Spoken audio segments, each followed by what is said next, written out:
Hello everyone, it's Keira and welcome back to my channel. Now we all remember the shock retirement of Nico Rosberg 6 days after his World Championship in 2016, and then the fact that Mercedes had quite a difficult decision in signing somebody for the 2017 season, as Nico had just left it a little bit too late. Now we know that Mercedes actually went with Valtteri Bottas, who they signed for 2017, and he has been with the team ever since. But did you know that Pascal Wehrlein was this close to being signed for the team? Now there are a lot of to and fro's as to what happened in this. There is a lot of, reasonings behind why they did it, and today's video I'm basically going to delve into that. I'm going to delve into a little bit more about who Pascal is, why he didn't get this seat, whether I believe he should have got the seat or not, and just the situation at hand. Now before I get into the video, if you do enjoy it, please be sure to give it a big thumbs up and do not forget to subscribe to my channel down below. But I just think we should get started. So Nico Rosberg, after his World Championship, he said, I'm out. See you later. Don't want to deal with this anymore. Shocked at absolutely everybody within the Formula 1 community. And Mercedes are in a predicament where they don't know who to go for. Now, names like Nico Hülkenberg, Carlos Sainz have been thrown around, but I think Mercedes came out pretty much and said, our main two are going to be Pascal Wehrlein, who was a Mercedes junior and currently running in one of the back teams within Formula 1, and Valtteri Bottas, who was actually contracted for Williams for the year after and had links with Mercedes. So they were the two that were like the main people. But why was it that Mercedes actually went for Valtteri Bottas over Pascal Wehrlein? Now, Pascal Wehrlein is somebody that was actually in Formula 1 for 2 years, but not everybody knows a lot about him. His career was definitely, and I can say this because I do feel it, his career was definitely one of the ones that kind of got away from him, and I feel like he definitely had a lot more to give within Formula 1.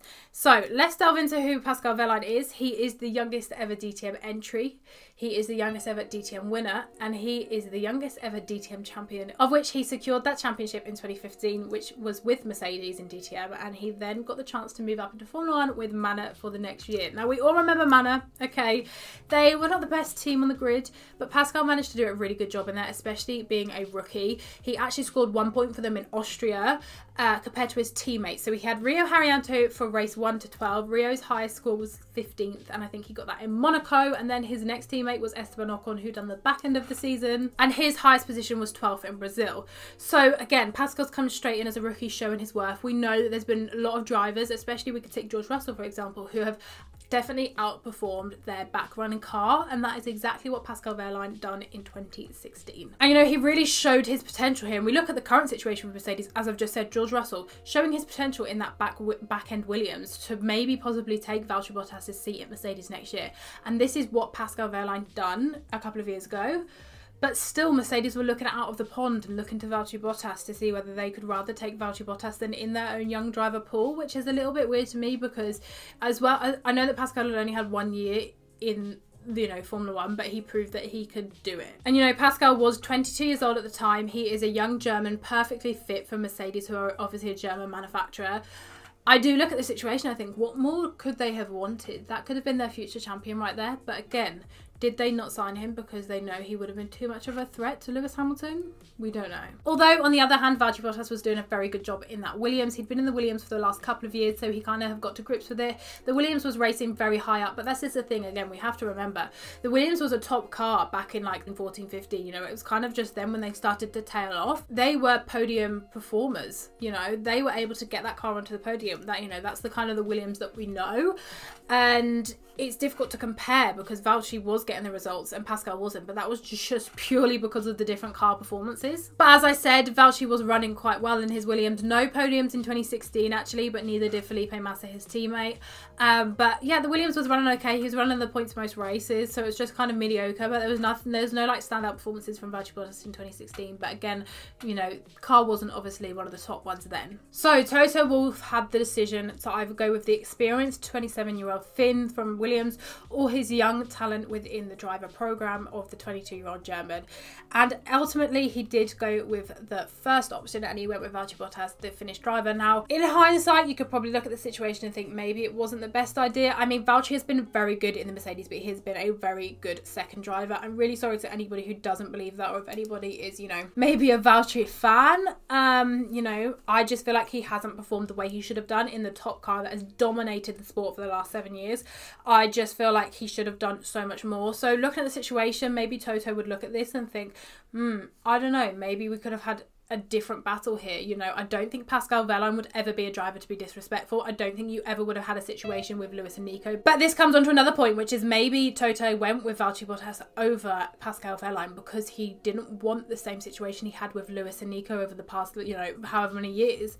He wanted a fresh start in Mercedes, and I think he knew if he took a driver like Valtteri Bottas, somebody that wasn't young and fiery, that he would kind of get that easy ride and that second driver that he kind of wanted and that Lewis Hamilton obviously wanted as well. No, I don't think Lewis would have wanted Pascal at all. So Mercedes ultimately did go for somebody out of their pool, which again is annoying because that comes back to my thoughts that I think everybody knows my thoughts on this, and that is that I believe that you have this talent pool and you have this young driver program for a reason. Use it, especially because Mercedes is so sparse, you know, for them to have lost Pascal Wehrlein, it's crazy. But anyway, Toto did make that decision to have Valtteri Bottas in the team for 2017, and Pascal Wehrlein actually carried on in Formula 1 for that year. He partnered up with Marcus Ericsson at Sauber, but obviously we know that Sauber had a lot of that Ferrari backing, so by the end of it, it didn't go too well for Pascal Wehrlein. Again, the Sauber was the slowest car on the grid, and Pascal again pulled through. He got 5 points within the whole season, and he had 2 top 10 results, whereas Marcus Ericsson was just nowhere near. He didn't get anything, but Marcus was retained for the next year,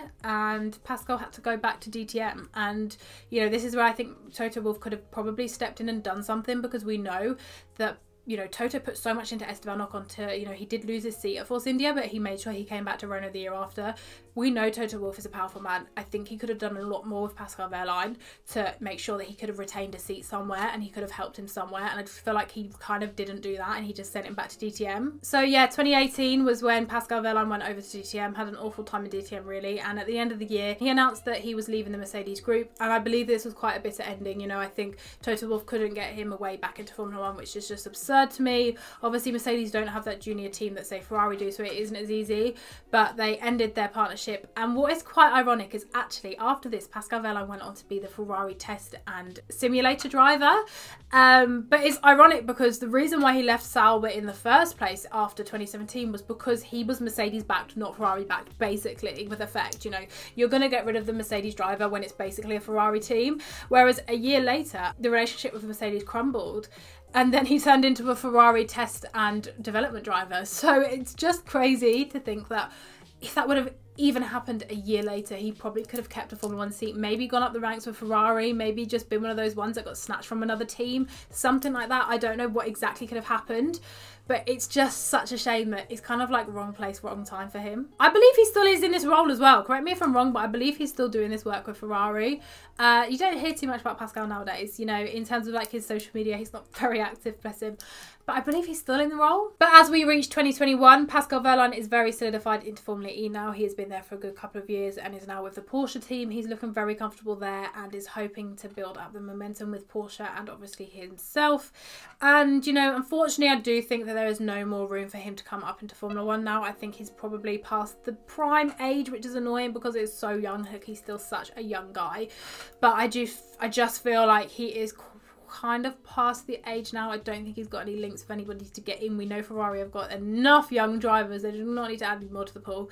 So I feel like he is happy in Formula E now, and that's his place. But the wasted talent that we had, a young 22-year-old German, which probably could have made absolute moves in that Mercedes for, you know, the amount of time Valtteri Bottas has kind of just sat there plodding along as a number 2.